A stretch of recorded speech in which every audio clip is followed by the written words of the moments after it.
First of all, thank you, Sojan. Thank you, Prathivan sir, for giving this opportunity.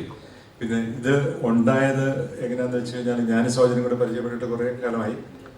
പിന്നെ കൂടാതെ എൻ്റെ നാട്ടുകാരനും കൂടിയാണ് സോജൻ. അപ്പോൾ വേറെ സിനിമകളൊക്കെ ഇതിനു മുമ്പ് ഡിസ്കസ് ചെയ്തിട്ടുണ്ട് ഞങ്ങൾ ചെയ്യാനായിട്ട്. ഇത് സ്ക്രിപ്റ്റൊക്കെ അയച്ചു തന്നു. അപ്പോൾ ഇത് വായിച്ചു കഴിഞ്ഞപ്പോൾ വളരെ വ്യത്യസ്തമായൊരു കഥയായിട്ട് എനിക്ക് തോന്നി.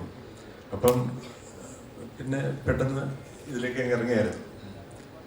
എനിക്കത് ബോളിവുഡിലെ ഹിന്ദി സിനിമകളിലെ തിരക്കുകളിൽ നിന്നാണോ മലയാള സിനിമയിൽ നിന്ന് എപ്പോഴും മാറാനായിട്ട് ഷെഡ്യൂൾസ് വലുതായതുകൊണ്ടാണോ?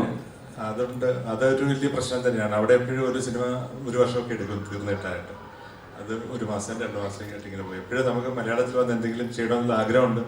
ഇവിടുത്തെ ഭക്ഷണം കഴിക്കാം എല്ലാം ഉണ്ട്. പക്ഷേ അതിനുള്ള അവസരം ഈ പറഞ്ഞൊരു പ്രശ്നമുള്ളതുകൊണ്ട് പലപ്പോഴും നമുക്ക് ചെയ്യാൻ പറ്റാതെ വരുന്നുണ്ട്. അല്ലെങ്കിൽ എപ്പോഴും മലയാള സിനിമ ചെയ്യണമെന്നുള്ള വലിയ ആഗ്രഹമുണ്ട്. ഒരു കൗതുകത്തിന്റെ പേരിൽ ഒരു ക്വസ്റ്റ്യൻ കൂടെ ഞാൻ ചോദിക്കാം. വേറെ ഒന്നുമല്ല, ഇപ്പോൾ ഷാറുഖ് ഖാനെയും അക്ഷയ് കുമാറിനെയും എന്താ പറയുക ലൈക്ക് ഋതിക് റോഷനെയും അജയ് ദേവ്ഗണിനെയും ഇവരുടെയൊക്കെ ഫേസിൽ ക്യാമറ വെക്കുമ്പോഴും തൊട്ടിപ്പുറത്തെ സൈഡിൽ ലാലേട്ടൻ്റെ ഫേസിൽ ക്യാമറ വെക്കുമ്പോഴും എന്തെങ്കിലും അതിലൊരു ആക്ടേഴ്സിൽ ക്യാമറ വയ്ക്കുമ്പോൾ ഡിഫറൻസസ് എവിടെയെങ്കിലും ആസ് എ സിനിമാറ്റോഗ്രാഫർ ഫീൽ ചെയ്തിട്ടുണ്ടോ?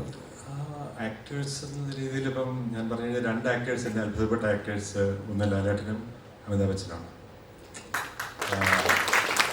അതായത് പല രീതിയിലും അവരുടെ പല പങ്ക്ച്വാലിറ്റി സെറ്റിലെ നമ്മളെ കംഫർട്ടബിളാക്കി എല്ലാ യൂണിറ്റിനെയും കൊണ്ട് വളരെ സന്തോഷകരമായിട്ട് ഷൂട്ടിംഗ് കൊണ്ടുപോകുന്നൊരവസ്ഥ. അങ്ങനെ ഈ 2 ആക്ടേഴ്സ് ലാൽ സാർ, അമിതാഭ് ബച്ചൻ, ഇത് 2 പേരും ഒരു സ്പെഷ്യലാണ്. ഇതിനപ്പുറത്തേക്ക് ഇനി പേരുകൾ ഇന്ത്യൻ സിനിമയിലും ഇല്ല.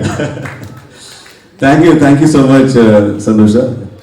And we wish you all the best and looking forward to do more Malayalam movies. Santosh സാറിന്റെ പുതിയ എന്താ പറയുക വലിയ ഫിലിം സിനിമാറ്റിക് ഫ്രെയിംസ് ഓഫീസിൽ ഉണ്ടാവാനായിട്ട് പ്രാർത്ഥിക്കുന്നു. Thank you so much.